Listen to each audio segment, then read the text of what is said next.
¿Alguien tiene alguna duda?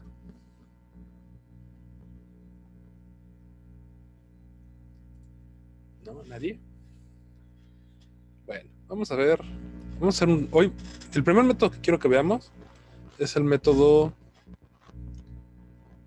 RK. Y en particular vamos a ver el RK4, ¿no? Entonces, antes de ver RK4, me gustaría que repitiéramos rápido los métodos de Runge-Kutta que ya vimos. El primer método que vimos, que es el RK1, también es conocido como el método de Euler. Y más específicamente el de Euler hacia adelante. El forward method. Entonces, ¿qué es lo que nos decía esto? Nos decía que y más 1 era igual a y más h por la derivada de y respecto al tiempo, ¿no? Que era y, ti. ¿Ok? Gráficamente esto representaba nuestros ejes. Tenemos una función. Y entonces tenemos un punto en el tiempo ti y una función y. Y entonces queremos encontrar a un tiempo ti más 1 cuánto va a valer y más 1, ¿no? Y más 1. Entonces, esta es la pregunta que queremos contestar. Y entonces, ¿cómo lo resolvió el buen Euler? Pues agarró y dijo, voy a tener el valor de y más el valor de la recta tangente por el desplazamiento h, ¿no? Esto es h. Y entonces esto de aquí es h por f de y ti. Y pues claramente vamos a tener un error porque esto solo es cierto si la función fuera una línea, pero como la función no es una línea, pues hay un error asociado, ¿no? Hay una diferencia entre el método de Euler y el valor exacto. Entonces, vimos un par de mejoras. La primera mejora que vimos fue el método RK2, también conocido como el método de Geun. Y lo que nos decía era que vamos a calcular un paso intermedio. Entonces, teniendo esta función,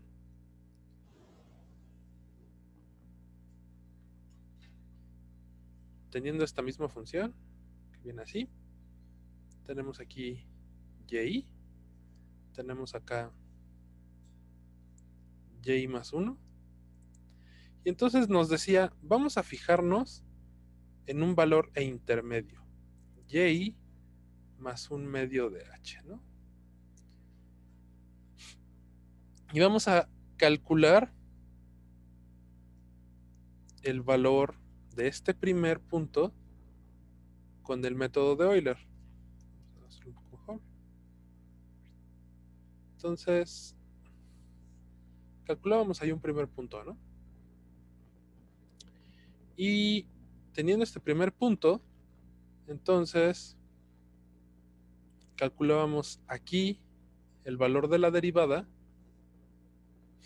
y el valor de la derivada pues puede que sea otra cosa, ¿no? Puede que sea algo así.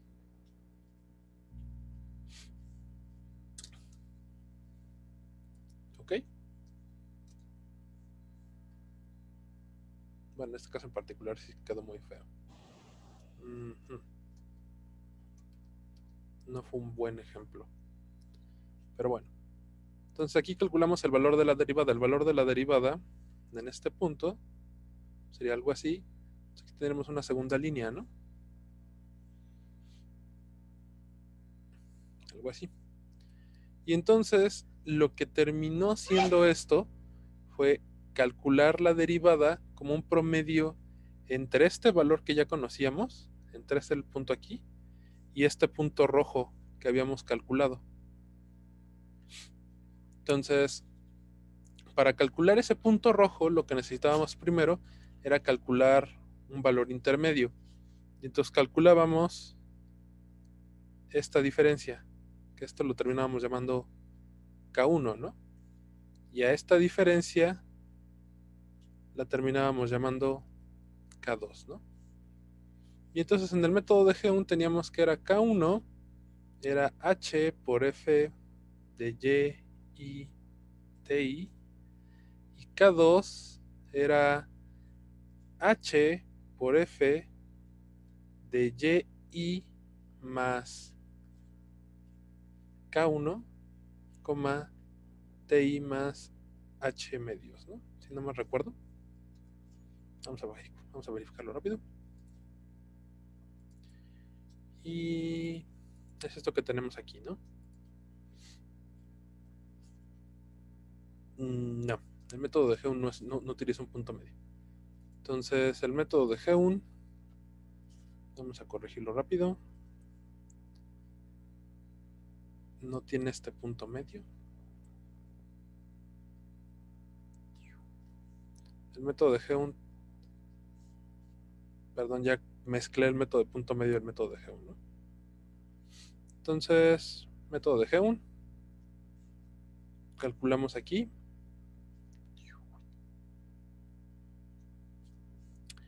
Y entonces tenemos que esto es K1, ¿no? Y entonces calculamos la derivada aquí en este segundo punto, que sería esto. Algo así. Y calculamos cuánto sería con esta derivada trasladada. Algo así. Este sería K2. Y entonces, vamos rápido esto. Este sería el método de G1. Más H, ¿no? Y entonces el valor de Y más 1, pues va a ser el valor de Y más 1/2 de K1 más K2. Ese es el método de G1.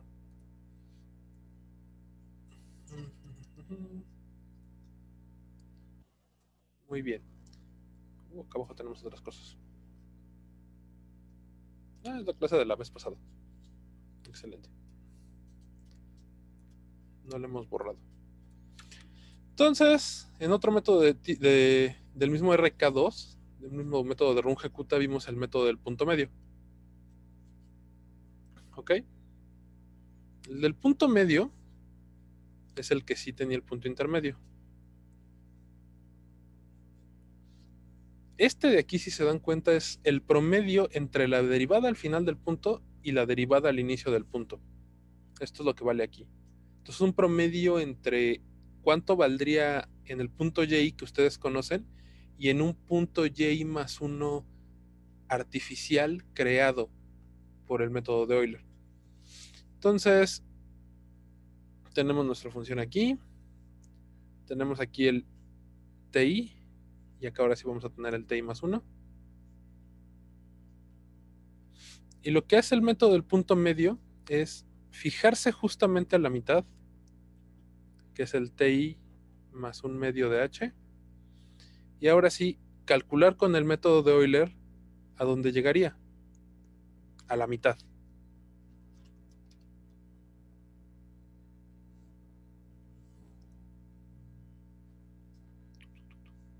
Entonces, esto de aquí,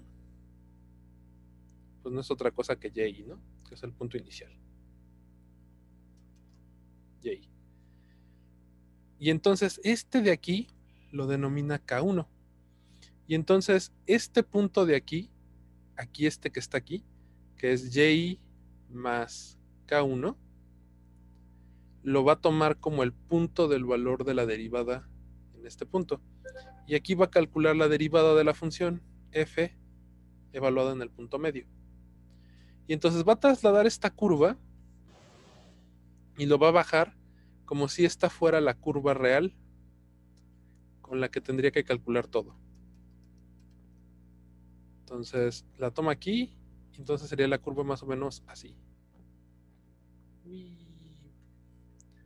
Esta sería f, la pendiente sería f' de Y más K1 TI más H entre 2. Y resulta que esta va a ser una mucho mejor aproximación que solo haber tomado el método de Euler. Y el método del punto medio entonces va a ser y más 1 igual a y más h por f de y más k1, ti más h entre 2. Y entonces esto ya lo borro. ¿Ok? Con este punto calculado como k1 igual a hf de y ti, que es el método de Euler. De hecho es h entre 2 porque es a la mitad, ¿no? Dejen entrar a los demás niños. Y esto fue lo que vimos la clase del lunes, ¿no? ¿Hasta aquí hay alguna duda con alguno de estos tres métodos? Sí, ¿no? ¿Quién sabe? No, profe, yo creo que no. Ok. Porque ahora viene el que sí está bastante surrealista. O sea, lo cambio. Que es el método RK4, ¿no? Entonces, el primer método que vamos a ver hoy es el método RK4. Este de aquí es muy usado por la gente que hace simulaciones porque lo desarrollaron en los 70, no, perdón, en los 30, dos hindús, cuando todavía no teníamos computadoras, todavía las computadoras eran algo realmente en la mente de los matemáticos y de los físicos aplicados. Ellos agarraron y dijeron, vamos a hacer un método numérico de resoluciones de ecuaciones diferenciales que tenga la mejor precisión con la menor cantidad de trabajo. Entonces, estos se llamaban Runge y Kuta. Y publicaron una serie de artículos en los años 30 para desarrollar todos sus métodos numéricos de solución de ecuaciones diferenciales. Lo primero que publican es, bueno, vamos a basarnos en lo que ya está hecho. Ya estaba hecho el método de Euler, que era conocido como el método RK, bueno, que ellos lo rebautizan como método RK1. Ya estaba el método de Geun, ya estaba el método que es el método del promedio de la derivada en los dos extremos. Ya estaba el del punto medio, el de agarrar la derivada en medio y tomar eso como la derivada promedio en todo el segmento. Y había otra clase de métodos, ¿no? Entonces ellos agarran y encuentran que hay un método de cuarto orden que tiene la misma precisión que los métodos de orden 6. Entonces requiere mucho menos trabajo para obtener una precisión mucho mayor a los anteriores. Y entonces, durante 50, 60 años, este fue el método más socorrido para resoluciones de ecuaciones diferenciales. ¿Ok? Entonces, ¿qué es lo que hemos estado haciendo? ¿Cómo hemos estado calculando la... ¿Cómo hemos estado calculando cuál es la idea detrás de resolver el método de los métodos, las ecuaciones diferenciales? A ver si alguno lo checa. La idea que hemos tenido hasta ahora es que nosotros tenemos una ecuación diferencial donde la derivada es igual a una función de la variable que quiero conseguir, de mi variable dependiente y de mi variable independiente, ¿no? Y entonces yo quiero encontrar la función y de t. Esto es lo que realmente estoy buscando, ¿no? Entonces la función va a ser algo así. Yo no sé cuánto vale y de t, pero generalmente tengo una condición inicial, una t0 y una y de t0. Y entonces yo me quiero preguntar cuánto va a valer a un t igual a 1, ¿no? Vamos a hacerlo más grande para aquí dibujar un ejecuta 4. Yo quiero saber cuánto va a valer la función acá. Y entonces, ¿cuál es la idea que tenía Euler?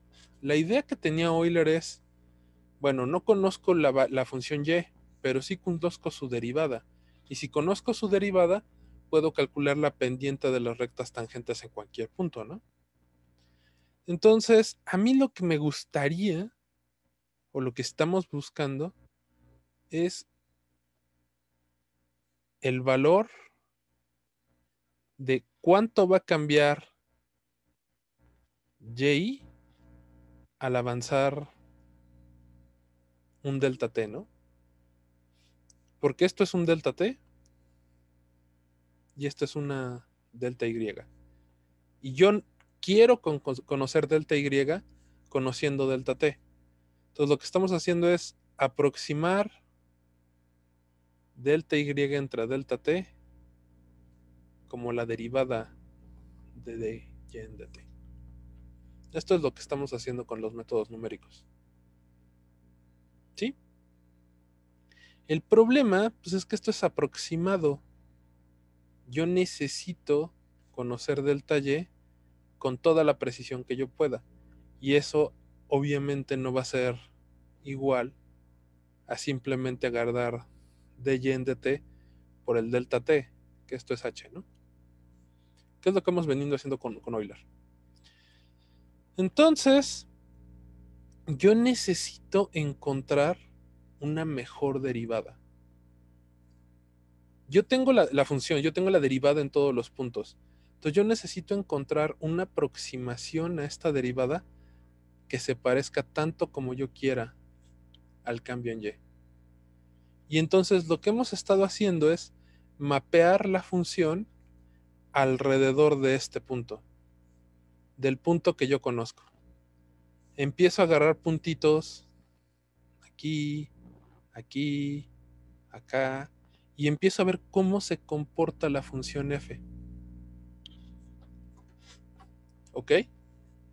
Y entonces lo que hemos estado haciendo es agarrar vectores de cambio hacia estos puntos especiales, de tal manera que algunas combinaciones de la derivada evaluada en estos puntos me permitan encontrar el mejor cambio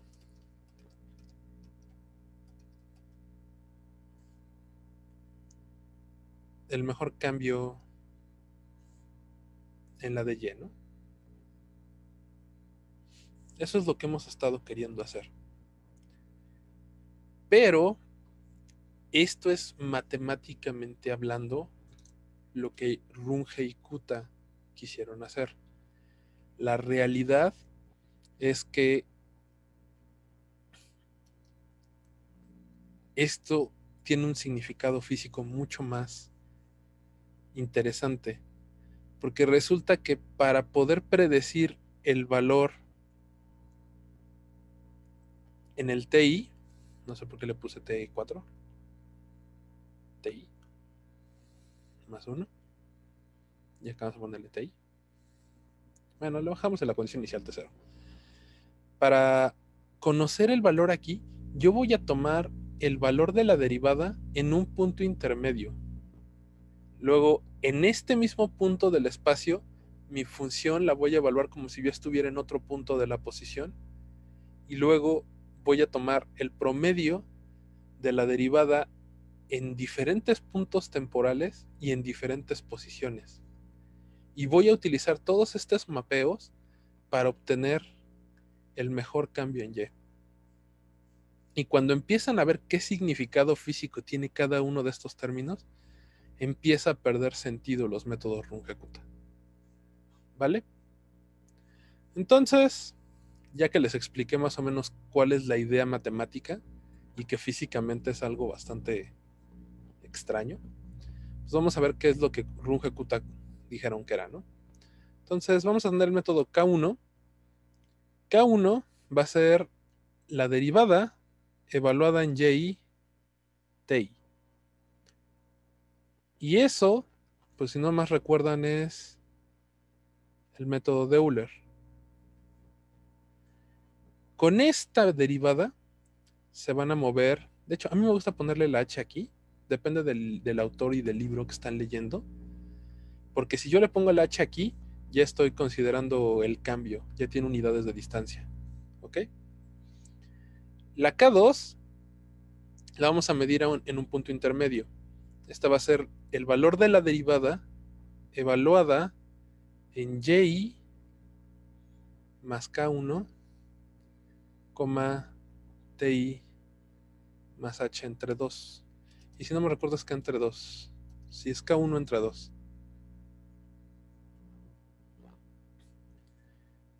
Y luego K3, de nueva cuenta es h por f de y más K2 entre 2, ti más h entre 2. Y finalmente K4 es h por f de y más K3, ti más h. Y entonces el valor final de y más 1 va a ser simplemente y más 1/6 de K1 más 2K2 más 2K3 más K4. Este es lo que ahorita vamos a implementar en el código. Y básicamente lo que hace es lo siguiente. Vamos a borrar un poquito esto. De hecho, sí puedo borrarlo, nada más así.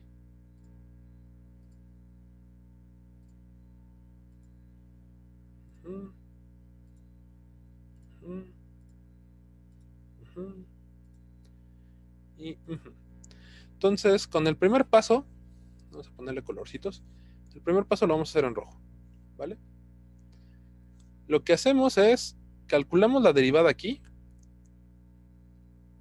y vamos a llegar a un punto y más K1, y más K1 sobre 2, ¿no? ¿Por qué sobre 2? Porque K1 en realidad tendría que venir hasta acá. Hasta acá sería el verdadero K1. ¿Ok? Y entonces nos paramos en este punto y este va a ser mi punto 2. Luego voy a calcular la derivada en este punto, que no es el valor de y en medio, y entonces me va a dar algo diferente, ¿no? Me va a dar algo como este estilo.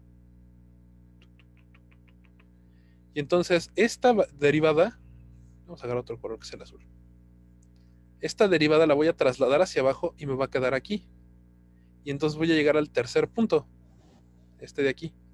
Este es K3. Y entonces voy a evaluar la derivada en este punto, que seguramente va a ser algo así. Y voy a trasladar esta derivada de nueva cuenta hacia abajo, algo aquí así.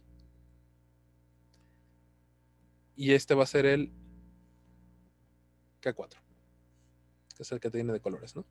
Y entonces voy a hacer una promedio entre K1, K2, K3 y K4 para obtener el delta Y.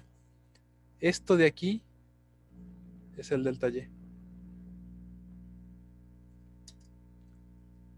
Entonces yo me fui moviendo a los puntos más interesantes de mayor cambio. ¿Sí se acuerdan la definición de gradiente? ¿Qué es el gradiente?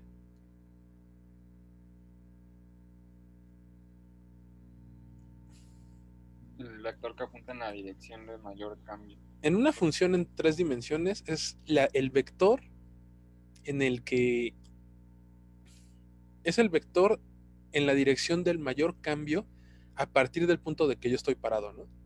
Entonces lo que yo estoy haciendo con la derivada, aunque sea una sola dimensión, pero esta es la misma idea que tenía Runge-Kutta, es estoy parado en el y quiero encontrar el y más 1. Entonces voy a trazar un primer punto en la dirección de máximo cambio. Y luego a la mitad del paso voy a volver a calcular ahí cuál es el máximo cambio, no donde yo estoy parado, sino a donde yo me movería con el método de Euler. Y ahí voy a hacer el máximo cambio en este nuevo punto.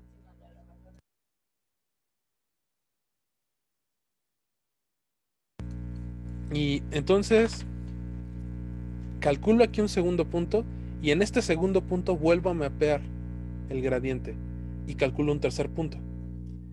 Y entonces hago un promedio de la derivada en estos 4 puntos, que son los 4 puntos de mayor cambio alrededor mío, para encontrar cuál es la función que mejor prediga la función en el punto y más 1.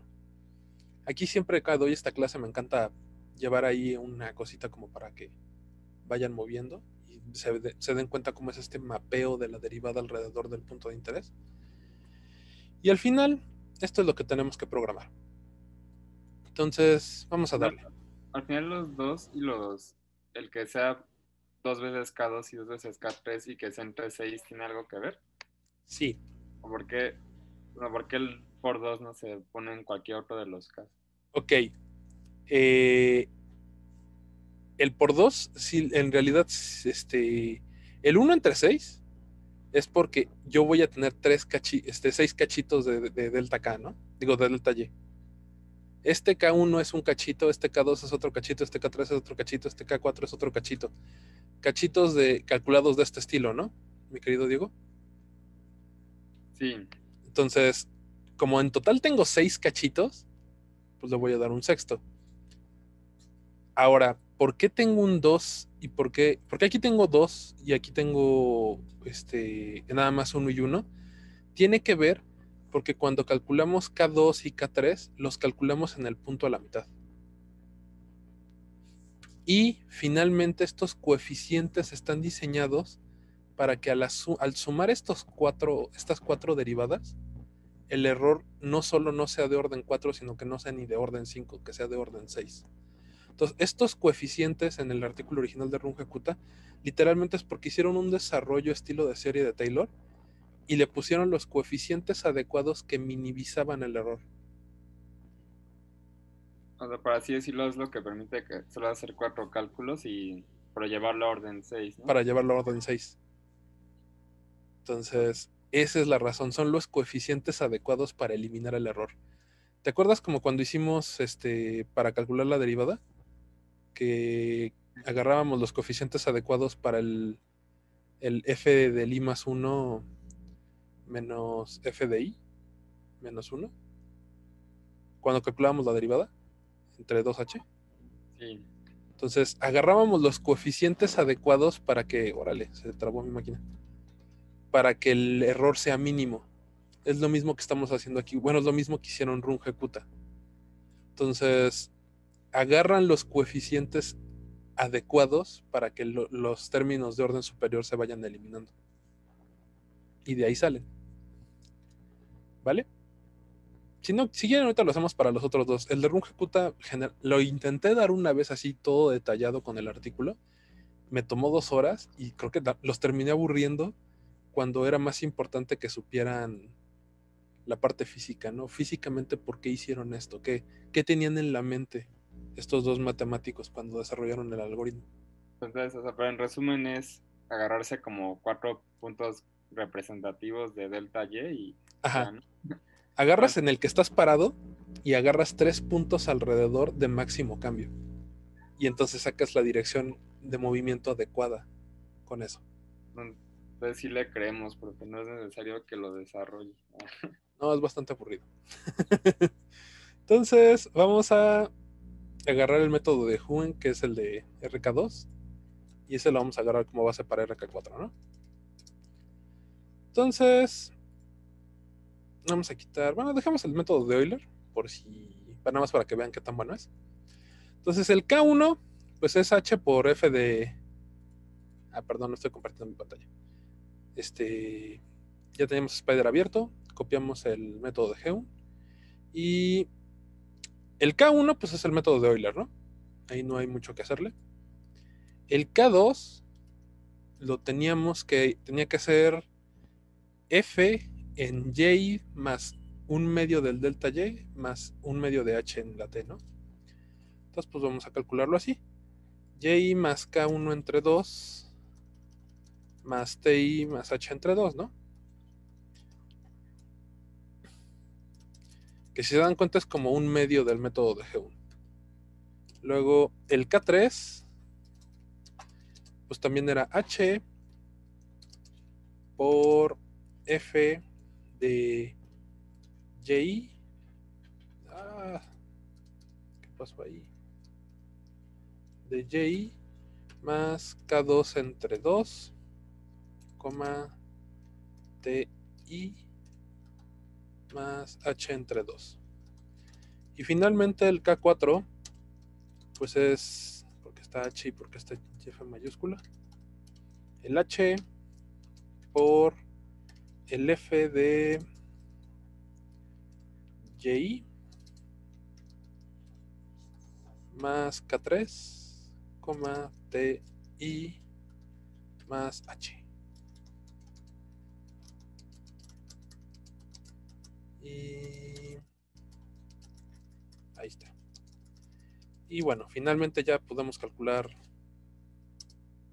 el Y más 1 más 1 igual a Y más el 1/6 por K1 más 2 por K2 más 2 por K3 más K4. Esto nada más es notación. Y este de aquí es el que va a ser el método RK4, ¿no? Y entonces pues vamos a guardarlo y a correrlo. NP. No copié los import. Import numpy asnp import matplotlib.pyplot as plt. Eso ya todo, los vamos a estar usando durante el resto del curso, entonces siempre que inicien el programa, esas son las dos primeras líneas que tienen que poner. ¿Cómo de que no está definido? Están mayúsculas. Acá. Ok. Y nos vamos a plots. Y bueno, este tiene una H muy mala. Tiene una H muy grande, muy pequeña, entonces ahí está. Entonces, el rojo son los valores exactos. El azul son los valores exactos. El rojo son los valores calculados con RK4. Y el negro son los valores calculados con el método de Euler. Entonces, aún con una H muy mala, vamos a ponerle 1. Aún con una H extremadamente mala, el método de Runge Qt4 es extremadamente preciso. ¿Se acuerdan cuál era la que nos daba un montón de problemas la clase pasada? Que la había escogido el buen Diego, ¿no? No decía la de ala X o más X.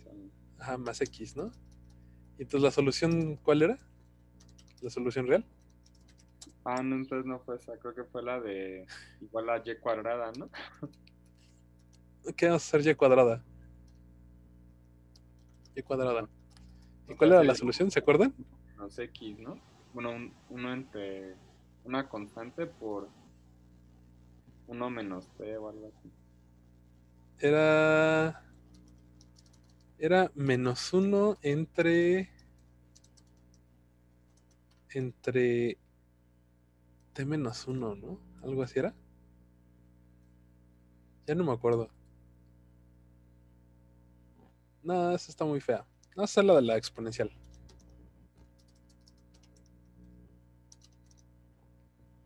Creo que le pusiste X más 1, ¿no?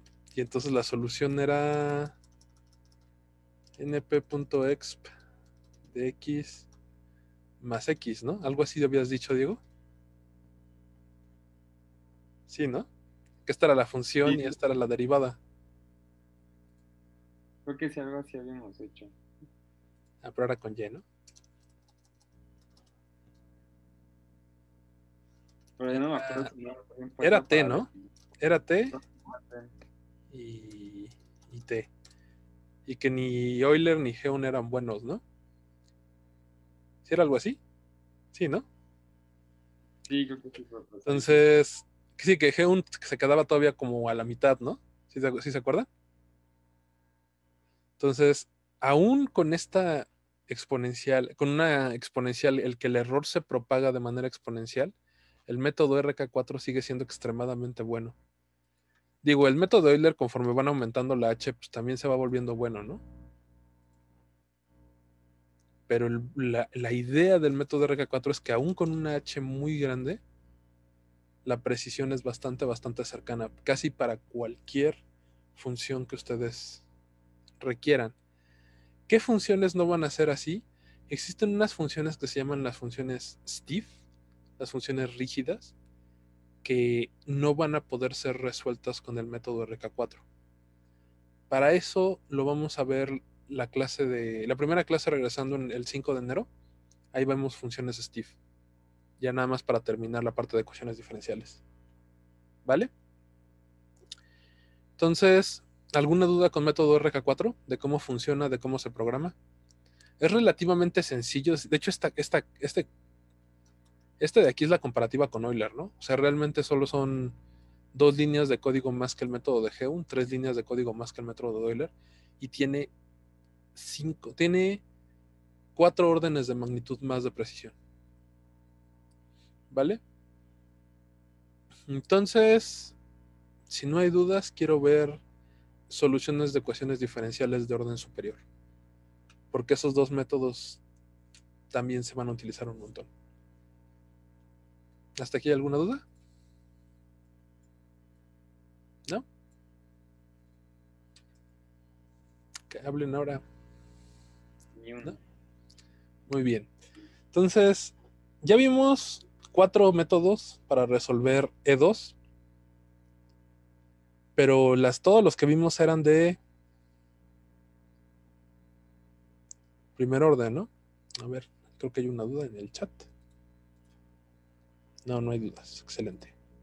Todos los que vimos ahorita, RK1 y los 2 de RK2 y el RK4, son de primer orden. El problema que ustedes se van a encontrar, y por eso tengo que ver los otros 2 métodos, es que hay 2 ecuaciones diferenciales que les van a salir a ustedes en física en la sopa. Que dicho para mí, yo creo que son las 2 ecuaciones diferenciales más importantes de la física. La primera de ellas, se la deberían de saber. ¿Qué ecuación diferencial de segundo orden se llaman? RK1, RK2, RK4, ¿no? Este es el de Euler, este es el de G1 y este es el RK4, ¿no? Ecuaciones diferenciales de segundo orden. Ecuaciones diferenciales de segundo orden. Hay 2 ecuaciones diferenciales de segundo orden fundamentales en la física. ¿Quién me puede decir una de ellas? Son las 2 que tenemos que resolver ahorita. Ecuación de movimiento. Ecuación de movimiento. Fue un poco vago tu respuesta, Víctor. ¿Cuál F ecuación? igual a M por A. Esa me gusta más. F igual a M por A. O es una ecuación diferencial, ¿por qué?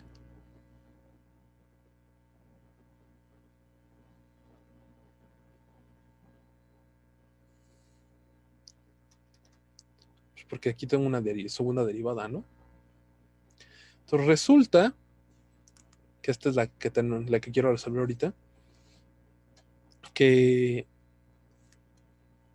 esta les va a salir hasta en la sopa. Y de eso van a tratar los ejercicios que vamos a ver en unas 4 semanas cuando regresemos de vacaciones. O tal vez les deje un par para que se diviertan en vacaciones, pero serían tarea opcional. Igual y puntos extras, ¿vale? Entonces, generalmente en física, todo lo que sea física clásica, lo que vamos a querer resolver, lo que les vamos a poder calcular es la fuerza. Nosotros vamos a tener funciones algebraicas para F, que van a depender generalmente de X, de la velocidad, del tiempo, y eso va a ser la fuerza, ¿no? F va a ser función de la posición, del momento y del tiempo, en general en física. Y eso es igual a la segunda derivada, ¿no?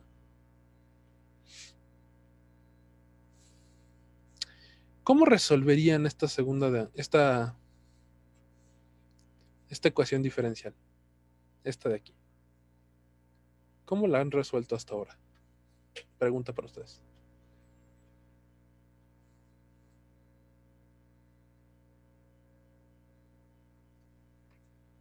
Chan, chan, chan.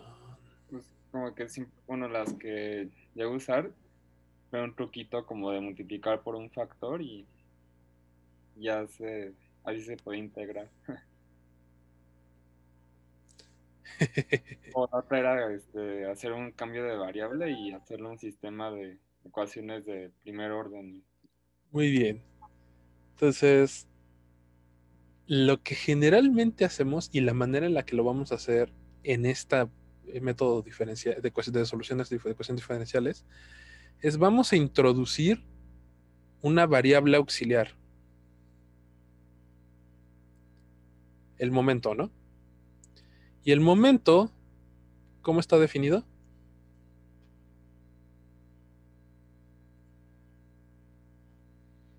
M por la derivada de la posición respecto al tiempo, ¿no?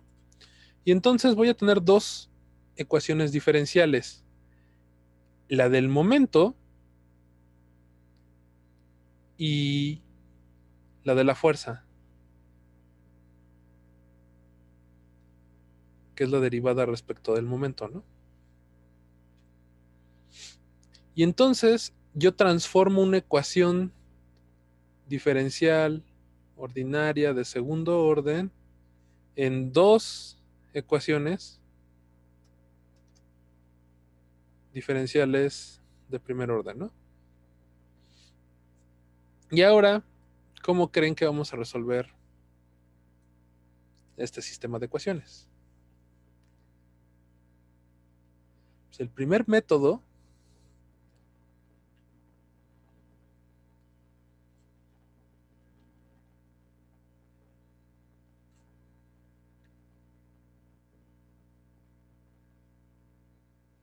se conoce como el método de Euler simpléctico o semi-implícito.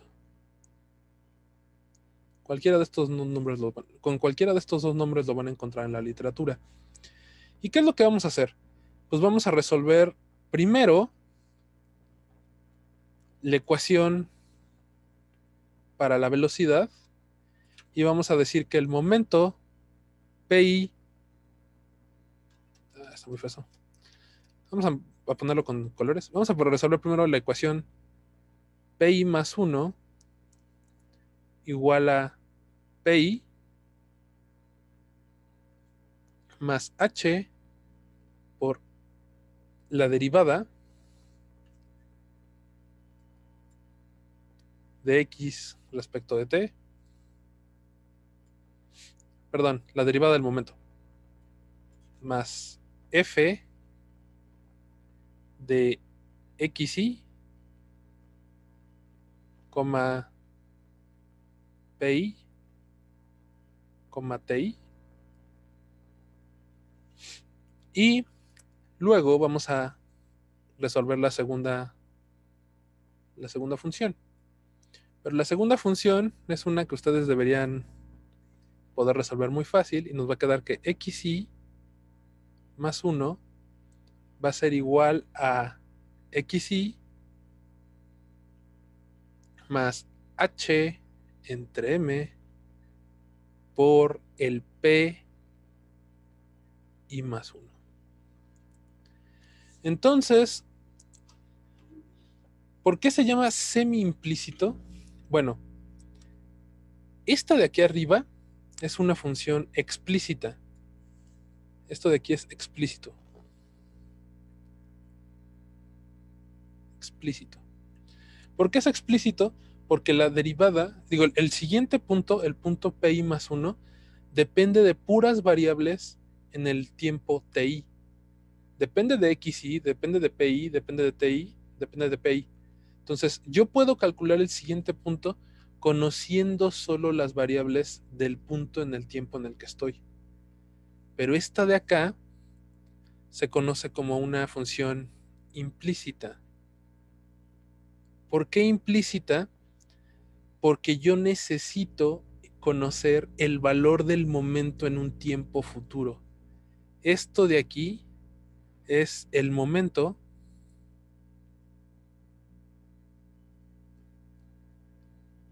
en el tiempo TI más 1. Y como vamos a ver en enero, cuando veamos funciones Steve, conseguir el valor de la derivada en un tiempo futuro es un proceso mucho más laborioso que conocerlo en el tiempo actual. Pero, como yo lo estoy calculando en el punto de arriba, pues yo puedo meter el valor que ya calculé simplemente en la ecuación de Euler. Entonces, por eso se llama método semi-implícito, porque la primera la voy a calcular de manera explícita, pero la segunda la voy a calcular de manera implícita. Si tienen alguna duda de la diferencia entre estos dos, en enero lo vemos, ¿vale? Que veamos métodos implícitos. Entonces, vamos a tratar de calcular esto, ¿vale? Vámonos a Spider y vamos a hacer uno nuevo, ¿no? Entonces, lo primero que hacemos es import numpy as NP y import matplotlib.pyplot as plt. Lo primero que hacemos es importar las librerías.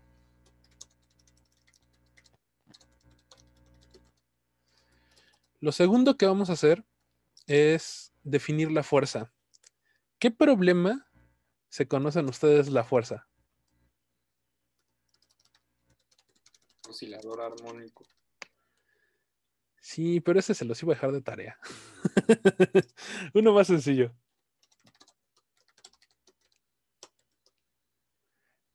X, P, T. ¿Cuál es la fuerza más sencilla que se sabe? La gravedad. La gravedad. Muy bien. ¿Cómo es la fuerza gravitacional?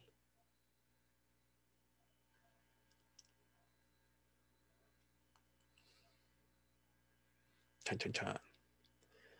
Primero me tienen que decir si es gravedad en la superficie terrestre o gravedad entre planetas, porque esas dos fuerzas no son iguales, ¿no? Bueno, una es una aproximación de la otra. ¿Cómo es la fuerza de la superficie terrestre? Una constante. Una constante, ¿no? Entonces, ¿y cuánto vale?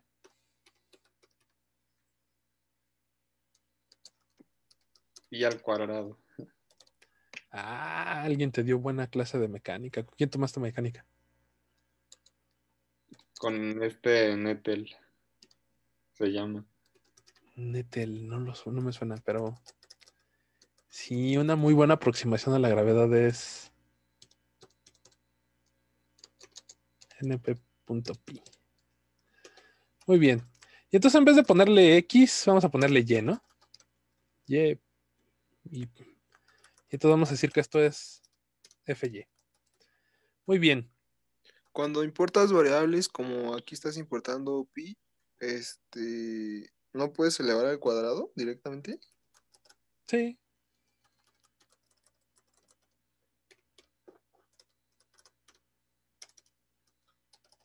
Pi cuadrado.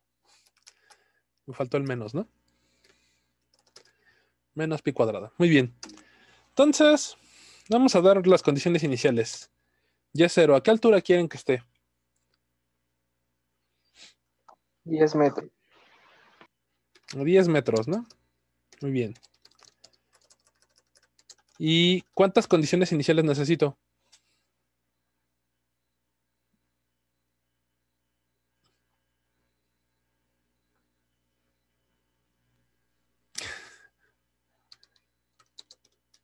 También el momento, ¿no? Necesitamos o el momento o la velocidad, ¿no? Al de condición inicial. Entonces, ok, está a 10 metros. ¿Qué quieren hacer con la pelota? ¿La aventamos? ¿La soltamos? ¿La aventamos para abajo?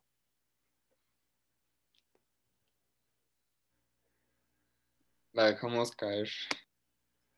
Dejamos caer, muy bien. Entonces, 0 metros sobre segundo, ¿no? Muy bien. Vamos a hacerlo rápido y ahorita lo corregimos este código. Muy bien. El tiempo 0, pues vamos a decir que es 0 en segundos. Y el tiempo final, pues eso que lo calcule la máquina, ¿no? ¿Cada cuánto queremos hacer que se actualice? ¿Qué les parece cada segundo? ¿Vale? Y queremos 100 pasos. Queremos que calcule esto 100 veces. ¿Vale? Y entonces, ¿cómo lo vamos a hacer? Lo hacemos con un... Primero vamos a definir las funciones, ¿no? T, que es el tiempo, pues lo podemos generar como un linspace de 0 al tiempo final. ¿Cuál va a ser el tiempo final?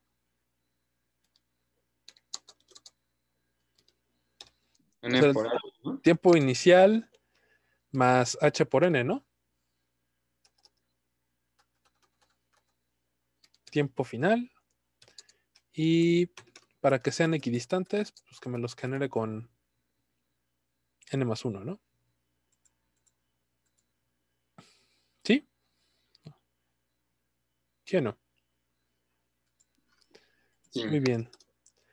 Y vamos a tener y igual a np.ceros. Vamos a generar los arreglos para poder graficar, ¿no? Entonces, zeros like t y b de y, que también sea zeros like t. Entonces, ya tengo esto, ya tengo el otro, y pues ya nada más le digo que los valores iniciales son y0 y b de 0, b de y en 0, pues también va a valer b0, ¿no? Entonces, estos de aquí son variables definidas por el usuario. Ustedes pueden preguntarle al usuario quiénes son. Y estas son como las variables internas, ¿no? Las variables internas del programa, las que no va a tocar el usuario. Por eso es que las definimos 2 veces y por eso pareciera que estoy gastando tiempo haciendo esto. Pero es porque al usuario le estoy diciendo, esto también es de interna, ¿no? De tiempo final. Estas de acá arriba, ustedes las pueden modificar junto con las funciones, con la función de la fuerza. Estas de acá abajo son variables internas que el usuario no tiene por qué tocar, ¿no? Muy bien. Entonces, vamos a resolver esto con el método de Euler simpléctico. For i in range desde 1 hasta n, de 1 en 1. Y vamos a calcular con el método de Euler primero el momento, ¿no? B de y. B de y, pues simplemente va a ser, vamos a hacerlo desde explícitamente. B de y de i más 1 va a ser B de y en i más h por el valor de la fuerza, ¿no? F en y evaluada en y B de y ti, ¿no? Ahora, yo aquí le puse el momento, ¿no? Entonces, me hace falta definir una variable que en este caso no va a ser importante, pero si cambiamos la fuerza después, sí lo va a ser. Entonces, me hace falta definir la masa del objeto, ¿no? ¿Qué masa le ponemos? Digo, para caída libre, para tiro parabólico no va a ser importante, pero para otras cosas puede que sí sea importante la masa. ¿Qué les parece uno? Y vamos a ponerles puntos porque no quiero que nos pase el error de la vez pasada. Entonces, kilogramos, ¿no? Entonces, el momento no es B de Y, el momento es M por B de Y, ¿no? Y con esto ya calculé en la velocidad en el paso siguiente. ¿Cómo entonces yo calcularía la posición en el tiempo siguiente?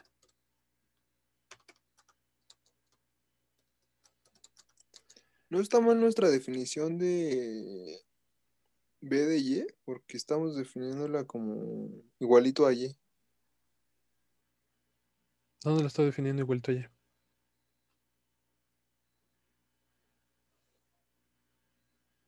No te entiendo, Cuando mi le querido pones, Cristian.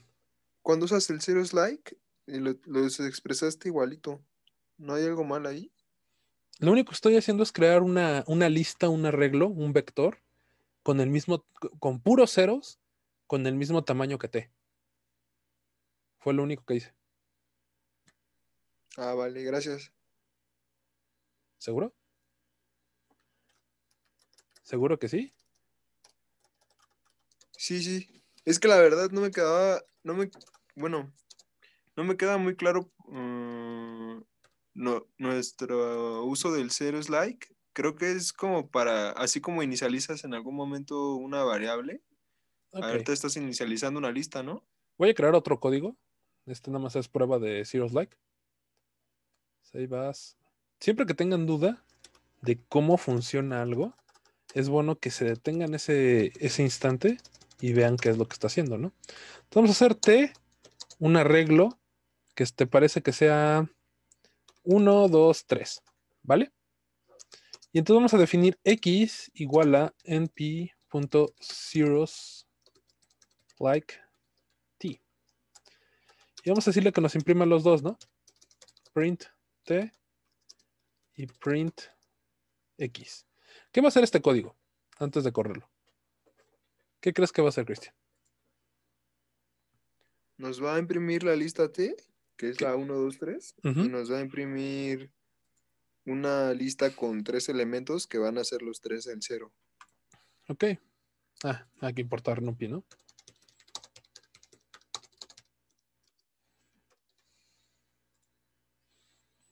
¿Sí?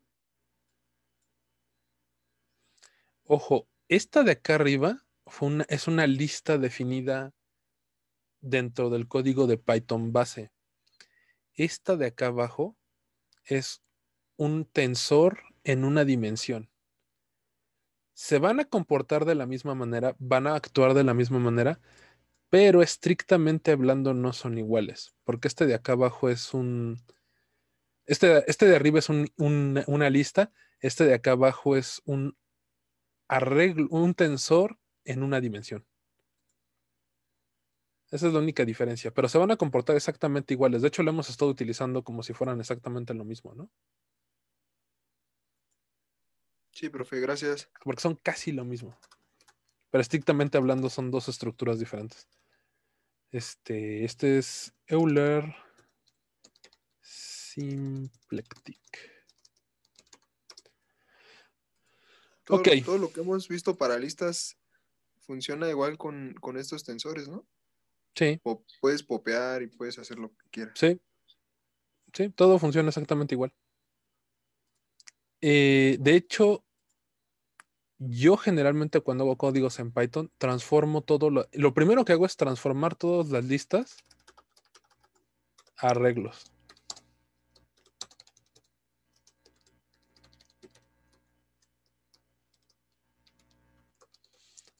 Lo utilizo con numpy.asArray y lo que hace es me agarra la estructura, ya sea una lista, una matriz, un tensor, y me lo convierte en un arreglo de NumPy. ¿Por qué hago eso? Ahí ya te das cuenta que ya lo convirtió. ¿Por qué lo hago? Porque los arreglos de NumPy están escritos en C y son entre 10 y 100 veces más eficientes. Entonces, cuando empecemos a hacer códigos más pesados, Es mucho más eficiente hacerlo en arreglos de NumPy que hacerlo en listas. Pero prácticamente todo lo que hemos buscado, todo lo que hemos usado hasta ahora, va a aplicar. ¿Vale? Oh, va, qué buen dato. Ok. ¿Entre 20 y 100 veces más eficiente? Entre 10 y 100 veces más eficiente, Oh, sí. ya. Por el simple hecho de convertirlo a arreglo. Digo, ahorita hemos hecho códigos relativamente ligeros. Los códigos se van a volver pesados hasta la última parte del curso, va a ser las últimas 3 semanas de enero. Ahí vamos a empezar a tener códigos más pesados que van a tener tiempos de ejecución de varios minutos. Entonces, que se tarde 1 minuto o que se tarde 10, sí va a hacer diferencia. Pero ahorita tenemos tiempos de ejecución de milisegundos. Entonces, que se tarde 1 milisegundo o que se tarde 10 milisegundos, no lo vemos. ¿Vale? Bueno, a menos de que sean poseedores de un PlayStation 6 y puedan ver 400 frames por segundo, pero yo no puedo. ¿Vale? Entonces, pues ya solo nos falta imprimir, ¿no? plt.plot. Y que nos imprima t, y, ¿no? Y también que nos imprima la velocidad. T, b de y. plt.show.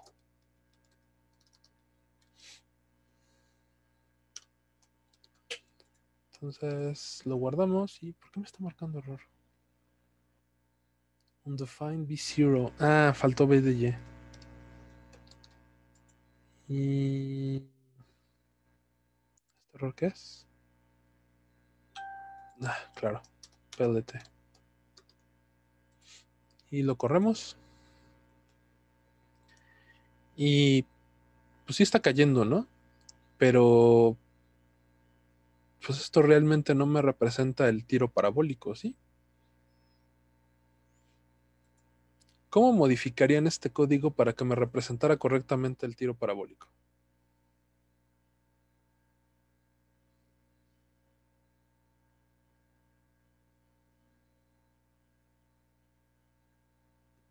No falta definir una VX y algún ángulo. Vale, entonces voy a dejar este código así y vamos a cambiar este código para que se vuelva el tiro parabólico. Entonces, save as tiro parabólico. ¿Vale? Entonces tendríamos que definir primero las variables en X, ¿no?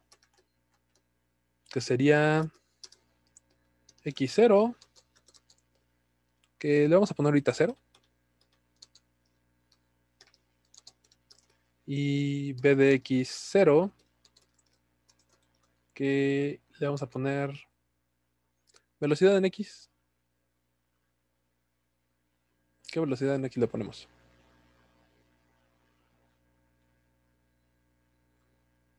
9. Vale, 9. Está bien.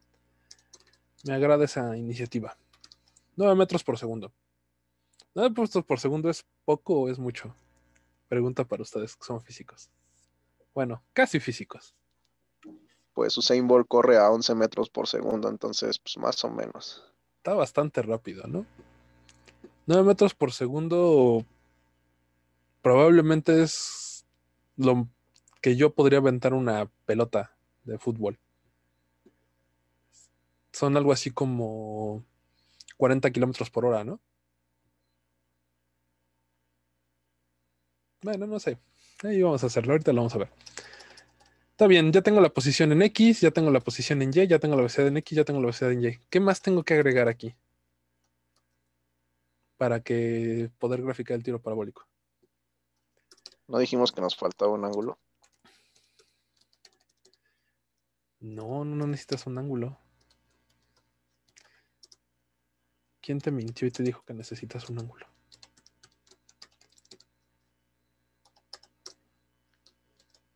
La trayectoria está definida por la posición inicial y por el momento inicial, ¿no? El ángulo, si tú lo quieres ver así, es el arco tangente de la velocidad en Y entre la velocidad en X, ¿no? Lo podríamos calcular así. Cierto, ya. Pero realmente no tienes que darle un ángulo. Podrías darle un ángulo, pero no tienes por qué darle un ángulo. Entonces nos falta agregar la posición en X y nos falta agregar la posición en Y. Entonces, X0, pues es X0. Y B de X0, pues es B de X0, ¿no? Y entonces tendremos que agregar aquí la fuerza en X. Para el tiro parabólico, ¿cuánto vale la fuerza en X? 0, ¿no? ¿Sí se acuerdan? Y entonces nos falta calcular B de X y más 1, que no va a ser otra cosa que la fórmula de abajo, solo que donde dice Y, le vamos a poner X. Y, X, X, X, y acá será X, PX y ya. Y ya nada más nos falta calcular la posición en X, ¿no? La posición en X más y más 1 es la posición en XY más H por la velocidad en Y, ¿no? Y entonces ya no vamos a graficar T contra Y, vamos a graficar X contra y B de X contra B de Y. Pero eso ahorita no la voy a poner porque lo que quiero ver es el tiro parabólico. ¿Vale? Corremos el tiro parabólico. ¿Y qué pasó? ¿Está bien mi gráfica? ¿Está mal mi gráfica?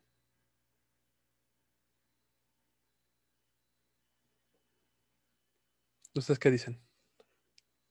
¿El profe ya no sabe programar? Puede ser una posibilidad, ¿eh? Lo que pasó fue que estaba a 10 metros y la soltaron, ¿no? Y luego la dejaron caer 2 minutos y medio, con una aceleración constante que siempre continúa acelerando. Entonces, por eso cayó 50 kilómetros. Vamos a corregir esto un poco. Vamos a hacer que no la suelten, sino que ustedes la avienten hacia arriba. ¿Qué les parece con 10 metros por segundo? ¿Vale? Y vamos a ver qué hace entonces. Y que no caiga tanto. Que sean solo 10 segundos lo que está cayendo.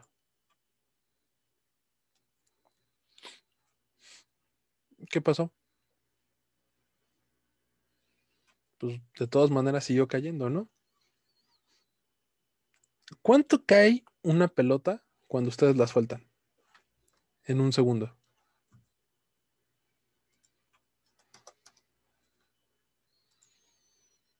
¿Cuánto realmente va a caer? Si la dejas caer así desde, o sin ninguna velocidad inicial, Ujú. pues 9.81 entre 2, ¿no? Ok, vamos a hacer eso, ¿no? Vamos a quitarle la velocidad en Y y vamos a dejarla caer durante un segundo. Entonces cayó 9.81 entre 2, que son 4.86, ¿no? Más o menos. Entonces 10 menos 4.86, pues sí cayó hasta ahí, ¿no? Vamos a ponerle un poco más realista esto. Un cañón, ¿qué les parece? Que dispara en la velocidad en X, que sería unos 10 metros por segundo. La velocidad en Y, 20 metros por segundo. La velocidad en Y, 20 metros por segundo. Y vamos a ver cuánto avanza en 10 segundos. ¿Vale? Pum. ¿Por qué se me está yendo a negativos, mi querido Diego? Tú que estás poniendo atención. Pues ya bajó la altura, ¿no? Que la habíamos puesto. Sí, pues ya cayó abajo de donde lo habíamos puesto, ¿no? Entonces, para que esto sea un cañón realista, nosotros necesitamos hacer un paso extra. Vamos a decirle que vamos a hacer primero el cañón, que cuando llegue I más 1. ¿Cuándo va a haber chocado con la Tierra? ¿Cuándo ya le diste un cañonazo y ya le pegaste al ejército enemigo? Cuando Y más 1, ¿qué? Es menor que, bueno, para el programa cuando es menor que 0, ¿no? Oh, alguien me lo dijo bien por primera vez. No, de hecho eres la segunda persona que me lo dice bien en 8 años. ¿Por qué menor? La otra persona es mi actual ayudante. ¿Por qué es menor? ¿Por qué no igual? Porque va a chocar cuando sea igual. ¿Por qué no puedo poner igual? Pues o sea, porque para que sea igual le tienes que atinar ahora sí, ¿no? O sea, que el Y caiga justito en el 0. Exactamente, para que esta condicionante se cumpla, tendríamos que, en estos pasos discretos que yo estoy tomando, atinarle exactamente al 0. Y eso generalmente no va a pasar. ¿Vale? Esto generalmente va a ser una coincidencia. Pero lo que sí sabemos es que cuando ya está en un punto negativo, quiere decir que ya con toda seguridad ya atravesó la Tierra, ¿no? Ya chocó contra la Tierra. Entonces, la condicionante adecuada es que sea menor o igual que 0. Y cuando sea menor o igual que 0, ¿qué condicionante le vamos a poner?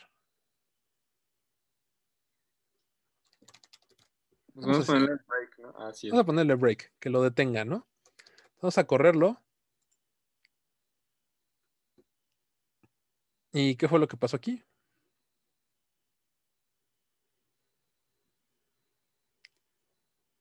Bueno, ese es un bug de la gráfica, ¿no? Entonces, este de aquí es un tiro de cañón, un cañonazo.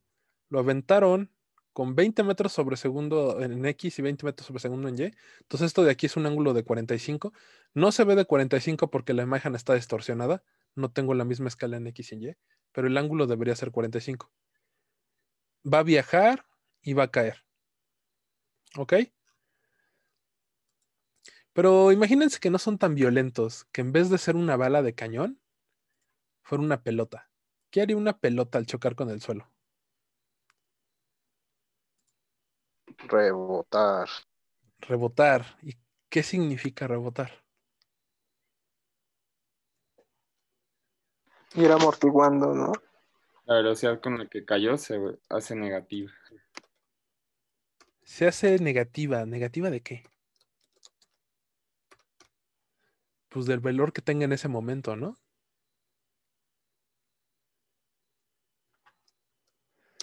Entonces,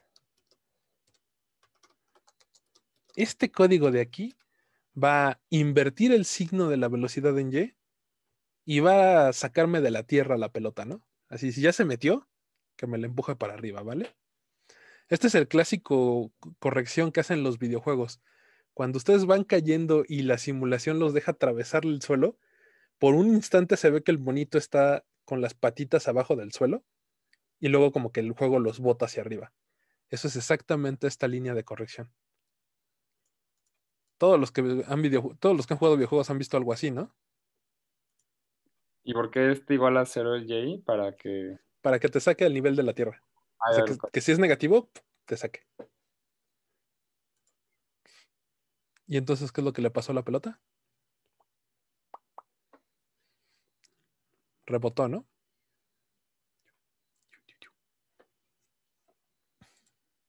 ¿Vale? Bueno, ¿alguna duda con el método de Euler simpléctico? Este artefacto que está aquí es causado por esta línea de código, ¿eh? Aquí justamente si ven entre alrededor del paso 77. No, de hecho es como del 85 más o menos 90. Aquí ven que hay un como un brinco. Este brinco es causado por este artefacto. Es como cuando vienen cayendo, se pasan ustedes, se clavan en la tierra y el videojuego lo saca. Entonces es casi una buena simulación, salvo estos pequeños defectos. ¿Cómo deshacemos ese defecto? Pues dale más pasos. Y ya desapareció el defecto, ¿no? Ok. ¿Alguna duda con el método de Euler simpléctico?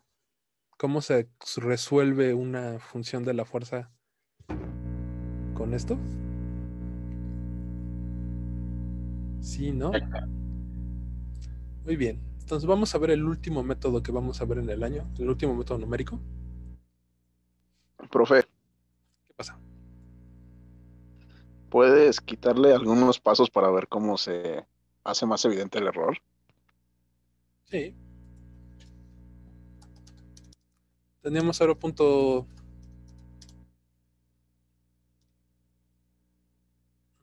Vamos a ponerle 30 pasos, ¿vale? Hay que ponerle por menos 1 menos 0.8 para que se vea que pierde energía al rebotar. Entonces, aquí se ve muy claro el error, ¿no? Y lo que acaba de decir Diego es muy importante. Los rebotes tendrían que tener la misma altura, pero aquí, al tener este defecto porque la H es muy pequeña, mi pelota está perdiendo energía, a pesar de que yo no tengo fuerza de disipación. Este es un error de cálculo, porque la H es muy pequeña. Vamos a hacerlo un más drástico.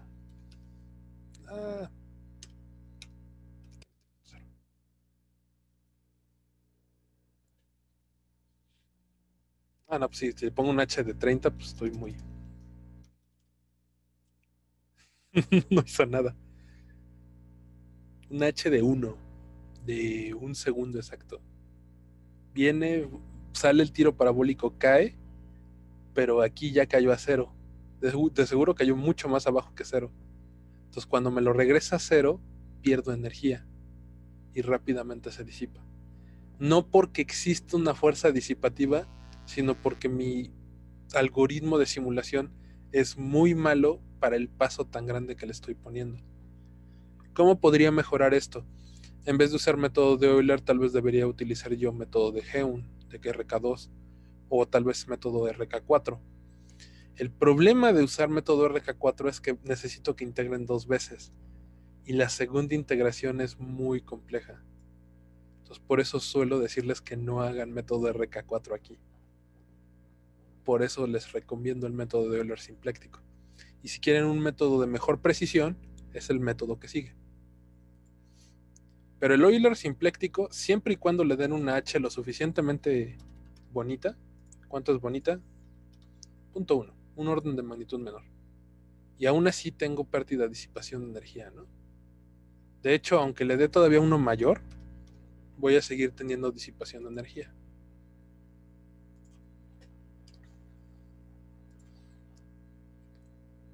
Vamos a darle un poquito de más de pasos para que se vea la disipación. Ahí está. Sí se ve que está perdiendo energía, ¿no? Entonces, a pesar de que no tengo una fuerza disipativa, por problemas, el problema está introducido por este término, ¿eh? Si yo quitara este término, este término de aquí, déjenlo hago más grande, este es el término que está causando la disipación de energía.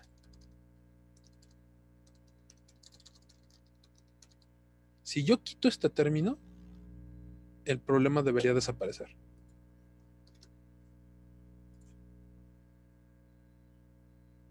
¿Qué pasó? ¿Por qué hizo esto tan raro?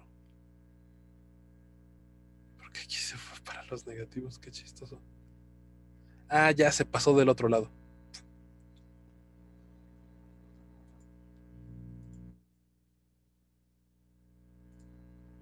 Se pasó del otro lado ahí. Esto en los videojuegos también pasa, de que atraviesas el piso y te caes eternamente. Esto fue lo que nos pasó aquí.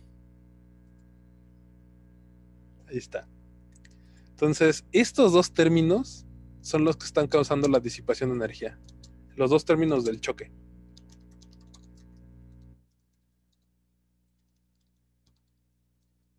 Como es un choque no perfecto, ya no es un choque elástico, hay disipación de energía.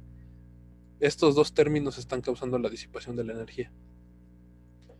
Pero eso se corrige con o disminuyendo H o usando un algoritmo de mejor calidad. Y eso es lo que quiero ver ahorita.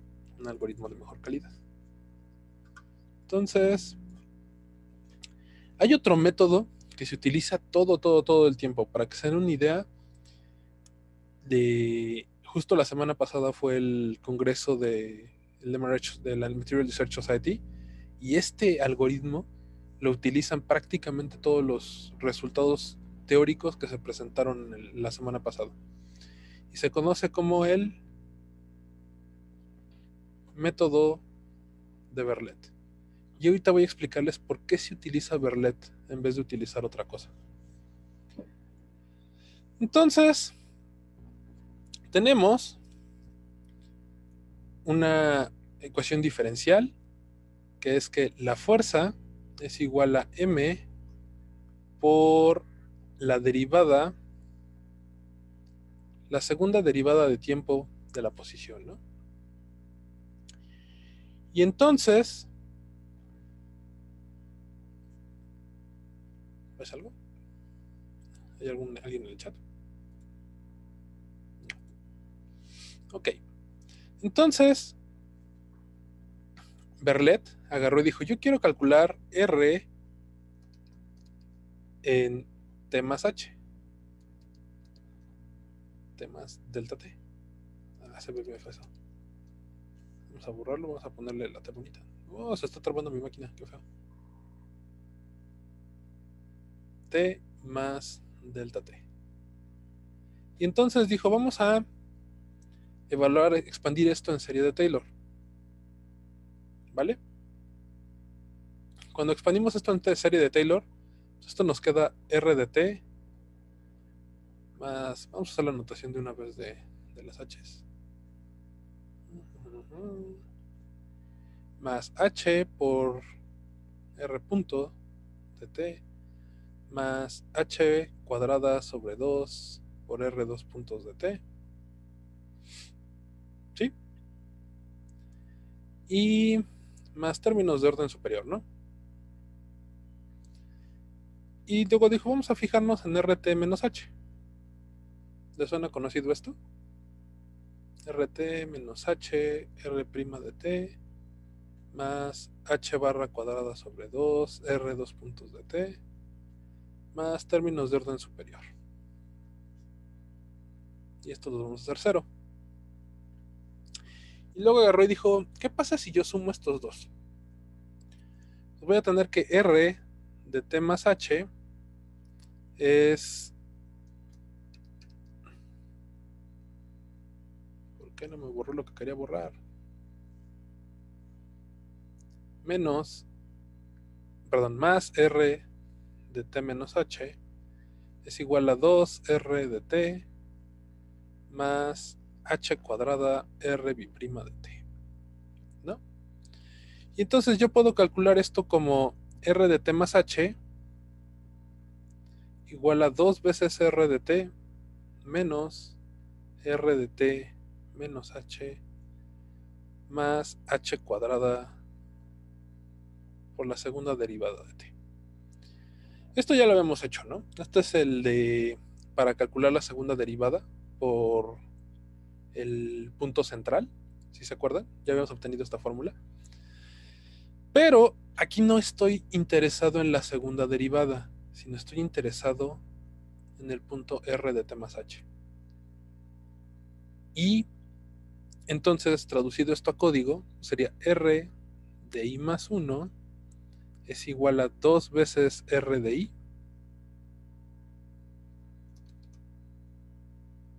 menos R de I menos 1 más H cuadrada por la segunda derivada de R.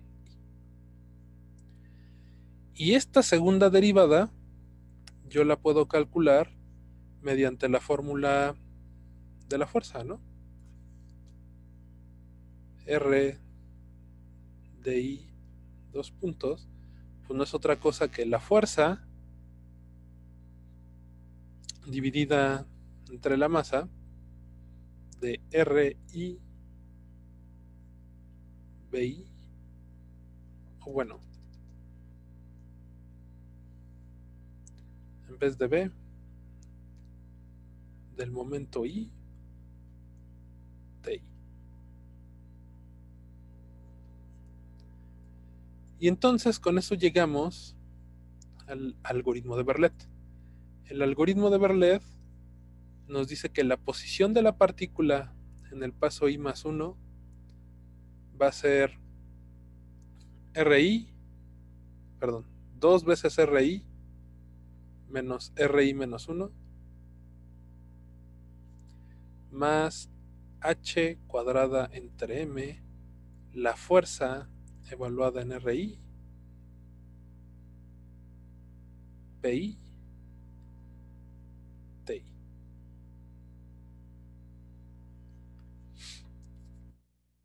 Y el chiste de este algoritmo es que el error es de orden 3, a diferencia del método de Euler, que es de orden 2. ¿Vale?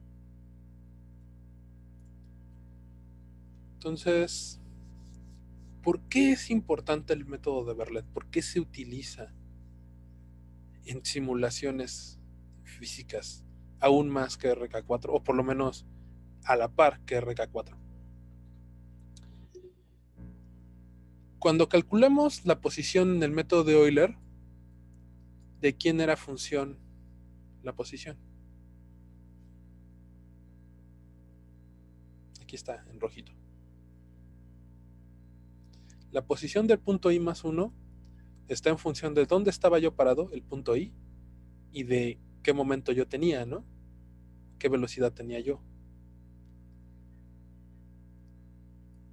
Pero en el algoritmo de Berlet, la posición del punto que sigue solo depende de dónde estoy parado, RI, dónde estaba parado en el paso anterior, RI menos 1, y la fuerza en el punto RI. No depende de mi velocidad. ¿Y para qué clase de funciones, para qué clase de ecuaciones diferenciales va a ser importante esto? Resulta que cuando ustedes están resolviendo sistemas cuánticos, como podría ser sistemas de física nuclear o de física atómica o de física de materiales, donde los efectos cuánticos pueden ser importantes, ustedes no pueden conocer con toda precisión la posición y el momento, por el principio de un tal Heisenberg que les dijo que no, y pues entonces ya nunca, después de Heisenberg, nunca nadie más pudo volver a medir momento y posición al mismo tiempo, ¿no? Entonces, para sistemas donde la posición, perdón, para sistemas donde la velocidad no sea importante o la velocidad no se pueda medir con absoluta precisión, el método de Berlet resulta mejor que el método de Euler.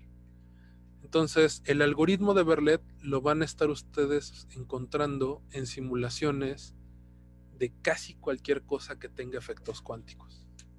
Y por eso se utiliza tanto en materiales y en física nuclear, porque no depende explícitamente de la velocidad. La velocidad se puede aproximar, ¿eh? La velocidad en el algoritmo de Berlet, la velocidad de I más 1 es RI más 1 menos RI sobre H, por si alguien quiere calcular la velocidad. Pero esta es una velocidad aproximada, no es la velocidad ni en el punto I ni en el punto I más 1. Es una velocidad aproximada, solo por si alguno de ustedes necesita calcularla en algún punto. ¿Queda claro de dónde sale el algoritmo de Berlet? ¿Queda claro por qué es útil? Ya se quedaron callados, Luis. Sí, profe. Aquí seguimos. Ok. Entonces, pues vamos a calcular. Velocidad era con B igual a B menos 1, ¿no? Hay dos maneras de calcularlo. Esta es una, y el otro que yo he visto que utilizan mucho es No, siempre se calcula con RI más 1 menos RI entre H. Sí, siempre he visto que lo calculan así. Alguna gente loca lo utiliza con el de segundo orden, que es RI más 1 menos, más RI menos 1 entre 2H. He visto que también utilizan ese. Pero yo recomiendo que lo hagan así.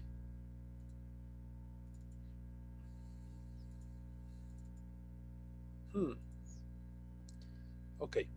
Entonces vamos a hacer el tiro parabólico, pero con algoritmo de Berlet, ¿no? Entonces, save as Berlet. Ok. Entonces, yo sigo necesitando las dos condiciones iniciales, ¿eh? Entonces, pero ahora para el calcular el, el algoritmo de Berlet, yo necesito el XI y el XI menos 1. Acá lo estamos viendo, ¿no? Yo necesito el RI y el RI menos 1. Entonces, el RI menos, el R0, pues es puede ser la posición en X0. Pero yo para calcular la X2 necesito el X0 y el X1. ¿Cómo calcularían ustedes un punto de X1? ¿Cómo calcularían aquí ustedes X1? Porque lo necesitamos para el algoritmo, ¿no? ¿Qué harían ustedes? Y también voy a necesitar un Y1.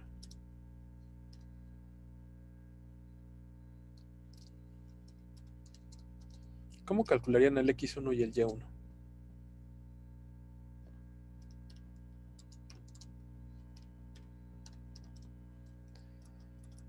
Una de las primeras opciones y la que yo recomiendo es calcular el punto 1 con el método de Euler.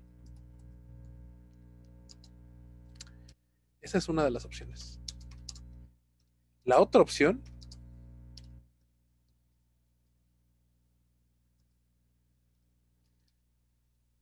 que es la primera aproximación, sería simplemente decir que tanto el paso 1 como el paso 0 tienen la posición inicial, que en el paso 0 no se movió.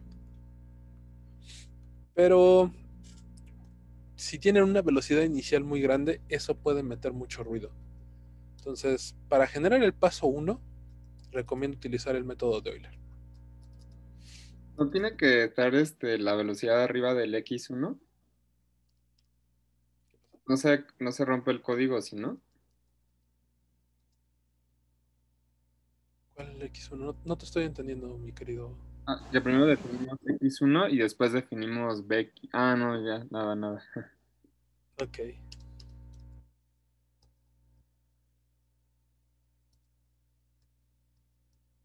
Ok. ¿Seguro que ya quedó? Sí, seguro. Entonces, vamos a poner dos pasos.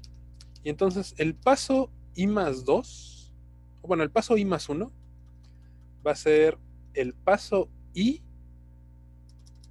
dos veces el paso I. Ah, no, perdón. Las velocidades no son necesarias, ¿no? Vamos a quitarlas ahorita. Solo nos interesa la posición en X. Entonces, el XI más 1 va a ser dos veces el XI menos el XI menos 1 más H cuadrada pero no va a ser por B de X, ¿no? Es H cuadrada por la fuerza en X, en el XI, M por P de XI, TI. Entre la masa, ¿no? Ya está. ¿Sí lo puse correcto? XI más 1, 2XI menos XI menos 1, más H cuadrado entre M por la masa, por la fuerza, ¿no? Entonces, vamos a ponerlo bien. H cuadrada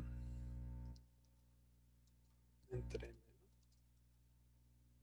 por la fuerza. Ahora sí está el algoritmo de Berlet. Copiamos todo eso, pero para la Y.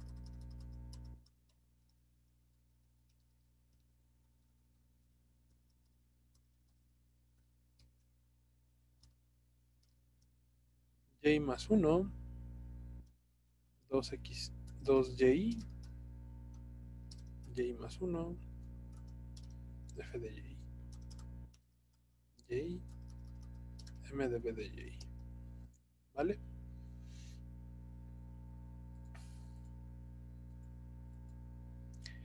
Y aquí va a haber un problema cuando empiece a rebotar. Porque cuando empiece a rebotar, ya no estamos cambiando la fuerza. Entonces lo que va a pasar es que va a chocar y se va a quedar ahí. Pero esto es por la simulación que estamos haciendo. Vamos a simular otra fuerza. ¿Qué otra fuerza se sabe?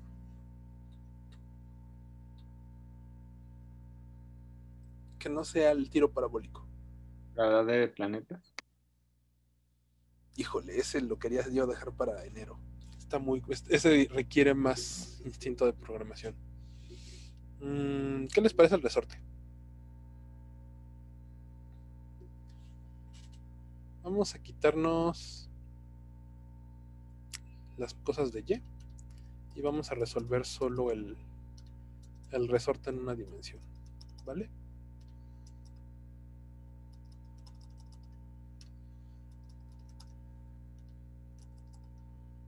Solo el resorte. Entonces, ¿cuál es la fuerza del resorte? Menos K por X, ¿no?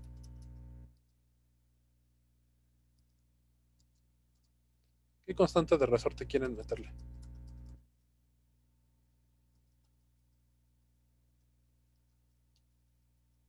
Hay que definir primero la K. Entonces, ¿qué constante de resorte le ponemos? El buen resorte nada le gana.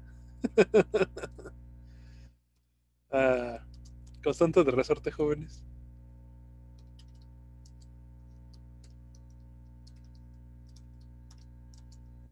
Kilogramos, metro, segundo a la menos 2, ¿no? ¿Si esa es la constante de resorte?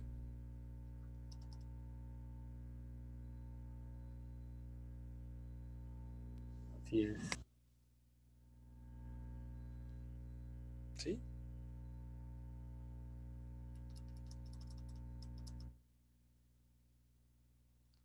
No son de pura casualidad metro cuadrado. No me acuerdo. Son Newton metro, ¿no? Las constantes de resortes. 300 kilogramos metros por segundo al cuadrado. Entonces menos K por X. ¿Vale? Y entonces, posición inicial en X, vamos a decir que está en 0. Velocidad inicial, 10 metros por segundo. A ver si no... Eso está muy grande, ¿no? Vamos a ponerle algo más chico. Si le tiene una velocidad muy grande y el resorte no aguanta, se rompe en la vida real, ¿no? Entonces, y bueno, ya no sería que nos imprima B de X y B de Y, sino que nos imprima X contra el tiempo, ¿no? ¿Y qué fue lo que pasó? Que le puse demasiados pasos, ¿no? Es un oscilador armónico, ¿no? ¿Sí o no? Y aquí hubiera sido bueno hacer el oscilador armónico con método de Euler, pero creo que eso se los voy a dejar de tarea. Que me comparen el oscilador armónico de Euler contra el oscilador armónico de Verlet. El oscilador armónico de Euler, al tener errores de redondeo cerca de los extremos, empieza a amortiguarse. Empieza cada vez a estar más pequeño, mientras que el algoritmo de Verlet no tiene la deficiencia del método de Euler. Siempre se va a mantener con la misma amplitud. Entonces, este es el oscilador armónico. ¿Cómo agregarían ustedes un amortiguamiento? ¿Cómo frenarían esto?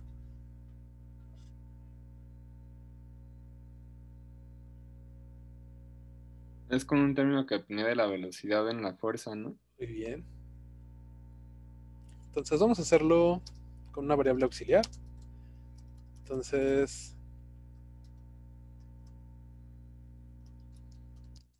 esta es la ley de Hooke, ¿no? Corrí mi código y me parece que hay un error de... Dice que se encontró un overflow con dobles escalares o algo así. Ok. ¿Qué pasó? Terminemos el amortiguado y ahorita vemos tu error. Ok. Vale, querido Diego. Entonces, esta es la ley de Hooke. Vamos a agregarle el forzamiento. ¿Alguien se acuerda cómo se va el método de amortiguamiento? Vamos a ponerle el coeficiente de amortiguación. C. No me acuerdo cuál es exactamente el término que se utiliza. Sé que es un coeficiente C. Pero no sé exactamente qué variable utilizan los libros. Por ejemplo, cuando estás en un oscilador, ¿qué lo estaría frenando? Lo estaría frenando la fricción contra el aire, ¿no? ¿Sí o no? Ok, creo que cada quien le pone busqué rápido así ver si había algo en los libros. Creo que cada quien le pone el término que queramos. Entonces, vamos a ponerle el término del coeficiente de fricción, ¿no? CFR. ¿Qué coeficiente de fricción le ponemos con el aire? ¿Les parece 0.1? Entonces, menos 0.1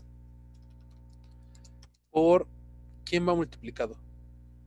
Va multiplicado por la velocidad, ¿no?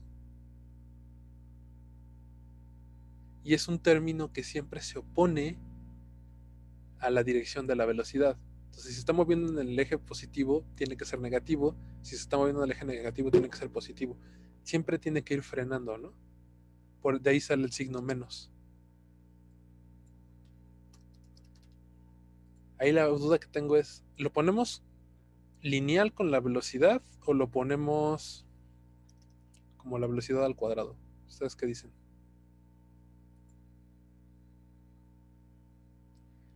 Unsupported type for float and non-type. Ah, claro. No le puse que me regresara la variable auxiliar.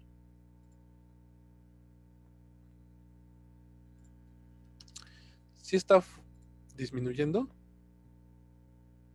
pues muy, muy, muy poquito, ¿no? Vamos a ponerle un coeficiente de fricción mayor.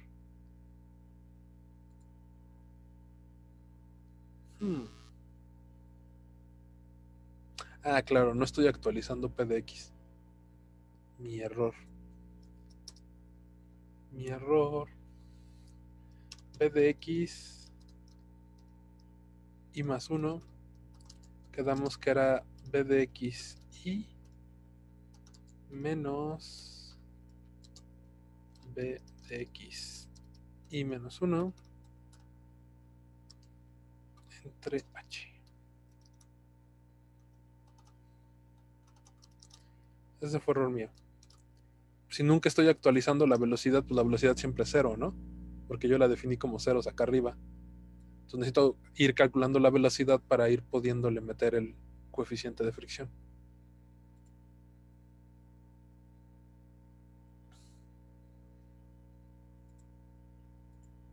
Y ahora me divirtió bien divertido, ¿no? ¿Qué pasó ahí? ¿Se me rompió mi resorte?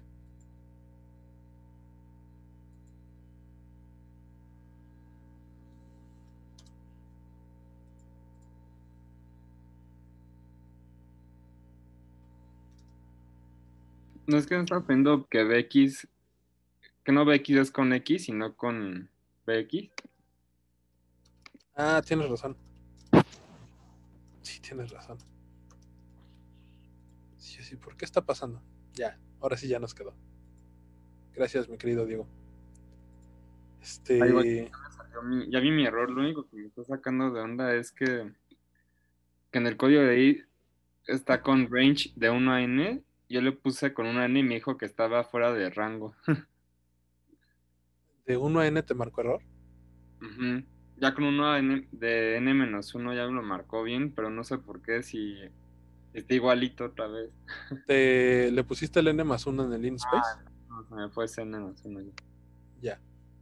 Entonces, con esto tenemos el término de forzamiento, ¿no?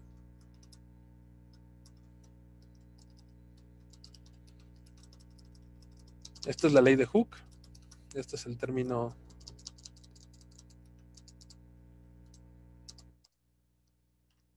de forzamiento. No, este es el término de amortiguamiento. Y dejamos de tarea el de forzamiento, ¿vale? ¿Hay alguna duda hasta aquí? Pregunta. La velocidad no era con x y más 1 menos x y. Ya le puse. Sí, tenías toda la razón, mi querido Diego. Ah, no, pero que no era, o sea, que no para definirla era sumándole x y más 1 menos x y. ¿O hay mucha diferencia o da lo mismo? Como la velocidad realmente no le interesa al método de Verlet, realmente solo lo estoy utilizando para calcular el método de amortiguamiento, ¿no? Entonces, sí, técnicamente deberíamos hacerlo con el I más 1. Tienes razón. Con el XY más 1 menos XY. Ya nada más me quedó la duda de las unidades del coeficiente de fricción. Pero, haciéndolo rápido, deberían ser kilogramos metro sobre segundo. Esas deberían ser las unidades del forzamiento. Aunque,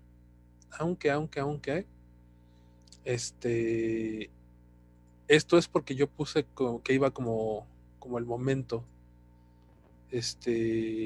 A veces se utiliza el coeficiente de fricción como el momento al cuadrado y las unidades cambiarían. Entonces, estas unidades de amortiguamiento es por cómo yo definí la fuerza de amortiguación. ¿Vale? Y bueno, si tengo un amortiguamiento muy pequeño, pues realmente no va a afectar tanto mi oscilador. Y si tengo uno muy grande, pues va a caer rápidamente a cero, ¿no? Que esto es generalmente como ustedes les resuelven el oscilador amortiguado. ¿Ok? ¿Hay alguna duda hasta aquí? ¿Pregunta?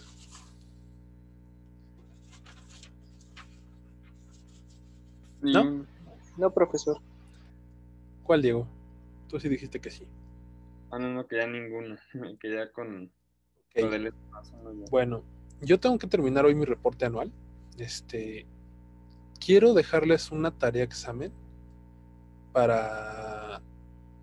Se las voy a subir el sábado, pero no es para regresando de vacaciones, sino es para una semana después, para que tengan chance de disfrutar las vacaciones, ¿vale? Y el que ya quiere ir adelantándole, pues que le vaya adelantando. Sería para diferenciación numérica, integración numérica y tal vez incluya ecuaciones diferenciales, aunque a mí me gustaría incluirlos en el examen regresando de vacaciones, que sería de soluciones de ecuaciones diferenciales, y dejaría yo la primera clase para terminar ecuaciones diferenciales. La primera semana de clases, en enero. Entonces realmente solo sería como problemas de integrales y de derivada. ¿Vale? Pues si ya no hay dudas, creo que aquí dejaremos la clase del día de hoy.